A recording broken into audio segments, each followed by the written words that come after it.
अस्सलाम वालेकुम my YouTube family, कैसे हैं आप सब। आई होप सब ठीक ठाक होंगे और अल्लाह के करम से अपने घर में खैरियत से होंगे। आज मैं आपके लिए बहुत ही मज़ेदार सी चटनी लेकर आई हूँ।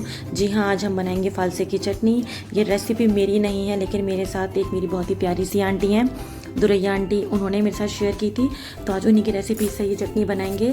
सबसे पहले मैंने फ़ालसे लिए हैं जो मैंने अच्छे से वॉश करे थे, और मैंने इसमें से कच्चे कच्चे फ़ालसे निकाल लिए हैं। आपको नरम फ़ालसे बिल्कुल भी यूज़ नहीं करने, वरना आपकी चटनी बिल्कुल भी अच्छी नहीं बनेगी।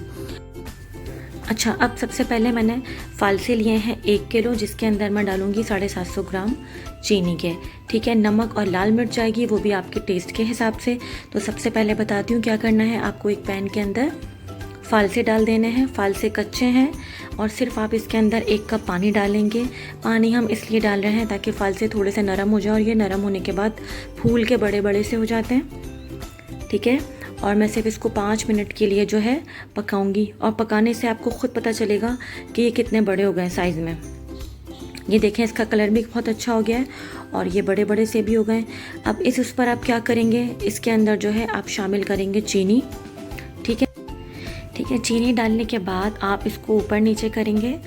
ठीक है, और इस तरीके से आप जैसे इसमें चीनी डालेंगे ये फ़ौरन डिज़ोल्व हो जाएगी। ये देखें, मैंने इसमें चीनी डाल के अच्छे से ऊपर नीचे कर लिया है, और जो चीनी रह गई थी प्याले में मज़ीद मैंने वो भी शामिल कर दी है। आप चीनी ज़्यादा भी कर सकते हैं, कोई मसला नहीं है।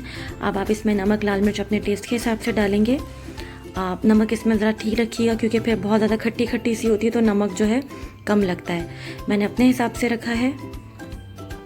अब मैं इसके अंदर ये शामिल करने के बाद इसको सिर्फ 5 मिनट के लिए मज़ीद और पकाऊंगी, जब तक कि इसमें 2 जोश नहीं आ जाते। ठीक है, ये देखें, आप मैं क्या करूँगी, अभी आपके सामने जैसे मैंने एकदम जैसे इसका फ्लेम तेज़ किया है और इसमें उबाल आना शुरू हो चुका है। अब मैं सिर्फ इसको 5 मिनट के लिए इतना पका रही हूँ कि ये थोड़ा सा पक जाए। ज़्यादा नहीं पकाना है, इसमें 2 तार या 3 तार का शीरा नहीं बनाना है, वरना फ़ालसे आपके बिल्कुल गल जाएंगे। ठीक है, बस अब ये बिल्कुल रेडी हो चुकी है। अब मैं इसको डिश आउट करूँगी, फिर मैं आपको दिखाऊँगी। आप इसको देख सकते हैं कि ये भी कितनी पतली है, लेकिन ठंडे होने के बाद ये गाढ़ी हो जाएगी। ये देखिए, मज़ेदार सी हमारी फ़ालसे की चटनी तैयार है। इसको मैंने अभी बाहर रखा है और ये ठंडे होने के बाद गाढ़ी हो जाएगी। आप इसको आराम से 15 दिन तक रख के फ्रिज में खा सकते हैं। अभी तो गर्मी बहुत है, बाहर मत रखिएगा, भले 2-4 दिन तो रखें, लेकिन उसके बाद आप इसको फ्रिज में रख दीजिएगा। और समोसे रोल आपको जिसके साथ भी खानी हो उसके साथ खाएँ, बहुत मज़े की बनती है। इस वक्त तो ये आपको जो है पतली सी लगेगी कि ये बहुत पतली हो रही है, लेकिन ठंडी होने के बाद ये गाढ़ी हो जाती है। और अभी जैसे फ़ालसे का सीज़न स्टार्ट हो चुका है, तो ये आप बना के बहुत सारी फ्रिज में रख सकते हैं, बहुत जल्दी बन जाती है। और ज़रूर ट्राई कीजिएगा और मुझे बताइएगा कि ये एक रेसिपी आपको मेरी कैसी लगी। थैंक यू आंटी, आपने बहुत अच्छी रेसिपी मेरे साथ शेयर की है।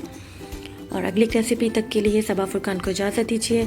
दुआओं में याद रखिएगा। टेक केयर, अल्लाह हाफ़िज़।